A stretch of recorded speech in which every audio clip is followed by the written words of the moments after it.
Academy. I am Komal Dikshit and I hope you all are fine. So इस video में आज हम बात करने वाले हैं मेरी क्वालिफिकेशन के बारे में। आप लोग मेरे सब्सक्राइबर हो, आप लोग मेरी वीडियोस देखते हो, कमेंट करते हो, एप्रिशिएशन करते हो, तो मुझे बहुत अच्छा लगता है। बट एज अ सब्सक्राइबर ये आप लोगों का राइट है कि आपको मुझसे रिलेटेड कुछ चीज़ें जो ज़रूरी हैं वो पता होनी चाहिए कि मेरी क्वालिफिकेशन क्या है, मैंने क्या क्या पढ़ाई करी है, ताकि उससे आप रिलेट करके अपनी चीज़ें पढ़ सको।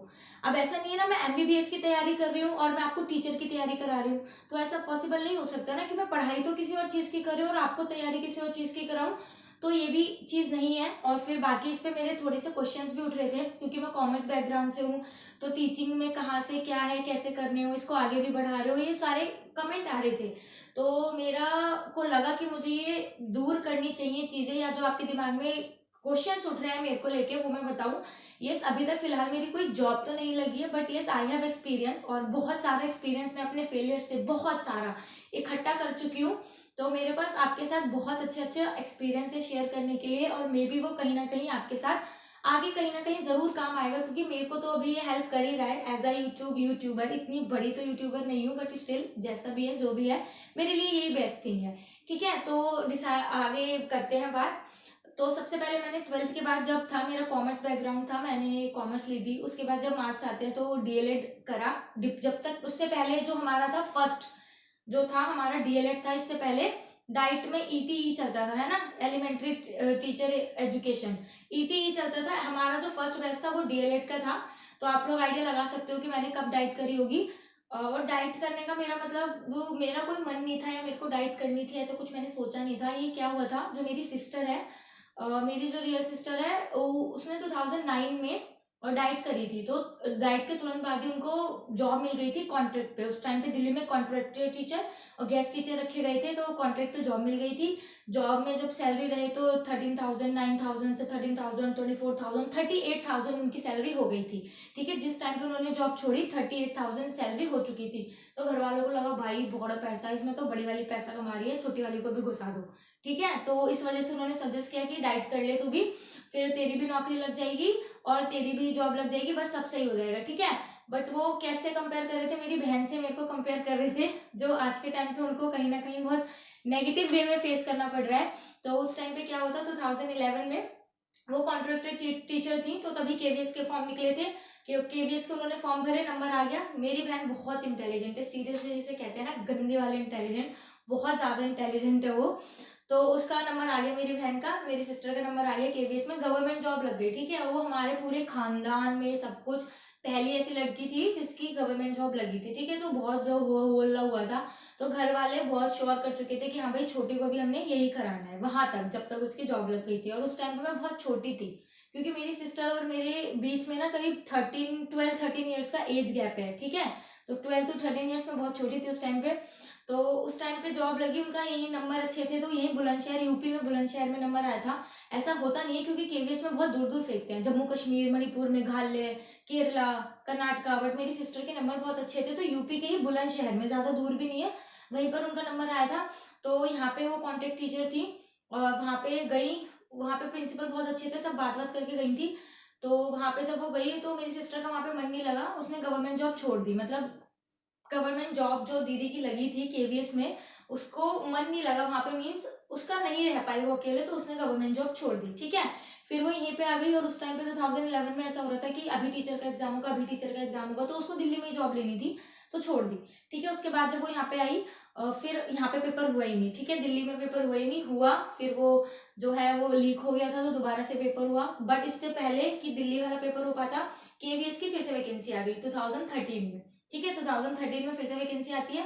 तो सब मेरी बहन को मना कर रहे थे कि तू जब नहीं जा पाएगी, तू नहीं सर्वाइव कर पाएगी, तो तू रहने दे, तू जॉब, तू फॉर्म मत भर, रहने दे, नहीं हो पाएगा, क्योंकि नंबर आ जाएगा और फिर जॉब छोड़ेगी। तो ऐसा नहीं होता कि कोई किसी की जॉब लग रही है और वो गवर्नमेंट जॉब छोड़ रहा है। तो मेरी दीदी ने अपने आप को मजबूत बनाया कि नहीं भाई मैं कर लूंगी, ठीक है इस बार करती हूँ, कर लूंगी। और उसको भी खुद से बहुत रिग्रेट हो रहा था कि गवर्नमेंट जॉब क्यों छोड़ दी, क्योंकि हर एक बंदा उसको आके टोन ही करता था, गवर्नमेंट जॉब लोगों की लगती नहीं और तू छोड़ रही है, तू छोड़ रही है।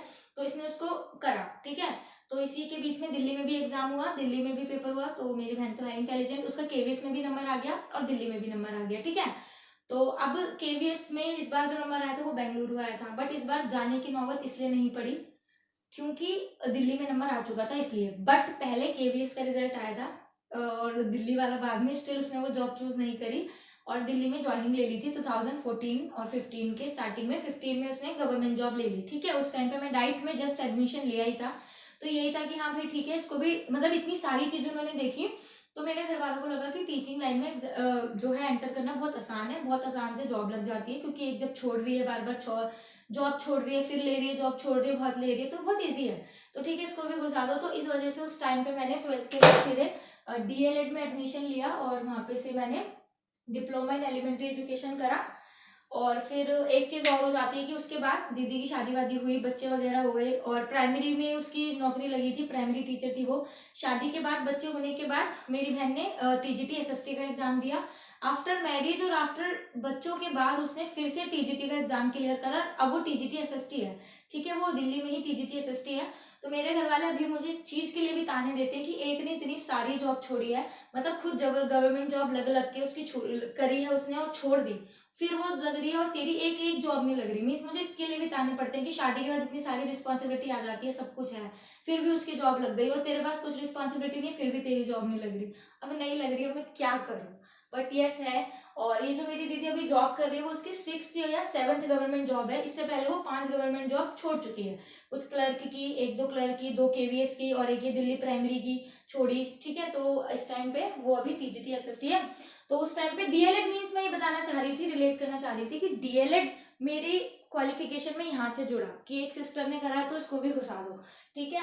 इसके बाद मैंने ग्रेजुएशन करी, कॉमर्स साइड से थी तो मेरे को बीकॉम ही करना पड़ा, बीकॉम करा मैंने। उस टाइम पे ना मुझे अक्ल नहीं थी, मीन्स नहीं पता होता किसी को भी, क्योंकि मैंने बीकॉम कर ली तो मुझे इस वजह से इसके साथ एमकॉम करनी पड़ी, ठीक है, क्योंकि बीकॉम के बाद मेरे पास कोई ऑप्शन नहीं था, इस वजह से मुझे बीकॉम करनी पड़ी। बट अगर मेरे को थोड़ा सा आइडिया पहले देता कि मैंने डीएलएड करा हुआ है और एज अ टीचिंग लाइन में मुझे अपना करियर बनाना है, तो मैं बीकॉम ना करके बीए करती, क्योंकि बीकॉम वाले के ना बीएड में सब्जेक्ट नहीं बनते। उनको एक तो दिल्ली ने ही सिर्फ अलाउ कर रखा है कि जो बीएड वाले हैं उनको ऐसे, कॉमर्स वाले हैं, बीकॉम वाले हैं, उनको जो है सब्जेक्ट दे दिया जाए एसएसटी। अदरवाइज अगर आप देखोगे ना किसी भी बाहर में बीएड अगर हम करने जाते हैं किसी में भी, हम एसएसटी से, बीकॉम वाले एसएसटी से फॉर्म नहीं भर सकते। जैसे यूपी में अगर टीजीटी के फॉर्म निकलते हैं, पीजीटी के फॉर्म निकलते हैं, तो हम बीकॉम वाले अलाउ नहीं है, ठीक है। सेम विद द मास्टर्स, हम लोग अलाउ, मास्टर्स की तो खैर अलग वैकेंसीज हो जाती हैं, बट हम अलाउ नहीं है। तो अगर आप कोई ऐसा बच्चा है जो अभी डीएलएड कर रहा है और वो टीचिंग लाइन में अपना करियर बनाना चाहता है और कॉमर्स बैकग्राउंड से है, तो बीकॉम ना जाके आप बीए पे जाओ, क्योंकि बीए में आपको इजीली सब्जेक्ट मिल जाएंगे बीएड के लिए, और बीएड से आप कर सकते हो आराम से कोई भी सब्जेक्ट चूज करके आप उसकी टीजीटी बन सकते हो। सिर्फ दिल्ली में ही अगर आपको कॉमर्स से नौकरी लेनी है टीजीटी में, तो वो सिर्फ दिल्ली में ही अलाउ है, अदरवाइज आसपास के स्टेटों ने अलाउ नहीं कर रखा। इस वजह से मेरी बहन ने भी सेम था, कॉमर्स वगैरह सब कुछ था, बट स्टिल उसको टीजीटी एसएसटी बनी, क्योंकि दिल्ली ने अलाउ करा हुआ है कि बीकॉम वाले एसएसटी बन सकते हैं, अदरवाइज और किसी स्टेट ने नहीं करा हुआ, ठीक है। उस टाइम पे मुझे ये चीज नहीं पता थी, तो कहीं ना कहीं अभी दिक्कत मैं फेस करूंगी, क्योंकि आप लोग खुद सोचो कॉमर्स में हम क्या पढ़ते हैं, अकाउंट्स और बिजनेस स्टडीज, तो क्या अकाउंट्स और बिजनेस स्टडीज जैसा कोई भी सब्जेक्ट 6 to 10 तक होता है? तो इसका जवाब है नहीं, नहीं होता। तो जब कोई सब्जेक्ट ही नहीं है तो हम पढ़ाएंगे क्या बच्चों को? तो वो लोग भी अपनी जगह गलत नहीं है, क्योंकि जब कोई सब्जेक्ट ही नहीं है तो हम पढ़ाएंगे क्या? बट हम कॉमर्स वाले भी मजबूर हैं, क्या कर सकते हैं। बट आप लोग आगे के लिए ध्यान रखना, अगर मुझे पहले पता होता तो मैं बीए करती, बट ठीक है। फिर मैंने बीकॉम करी और इसी के साथ जो है मैंने एमकॉम करा, और बीच में 1 साल का गैप लिया था मैंने, तो उसमें मैंने बीएलआईएस करा था, means bachelor in librarian information and science, bachelor of library in information and science. ये लाइब्रेरियन का एक जो कोर्स होता है मैंने करा था 1 ईयर का, ठीक है। और बीकॉम के बाद मैंने ट्राई करा था कि मेरा जो है बीएड में एडमिशन हो जाए। मैं पहले बीएड करना चाहती थी, क्योंकि एक टीचिंग लाइन में जो होगा आपको पता ही होगा, पहले पीआरटी, फिर टीजीटी, फिर पीजीटी, ऐसे एक पैटर्न बनाना है। तो मैं भी चाहती थी कि मेरी ग्रेजुएशन हो गई है तो मैं बीएड करके टीजीटी के लिए एलिजिबल हो जाऊँ, फिर मैं पीजीटी के लिए एलिजिबल हो जाऊंगी बाद में, बट ऐसा नहीं हो पाया था।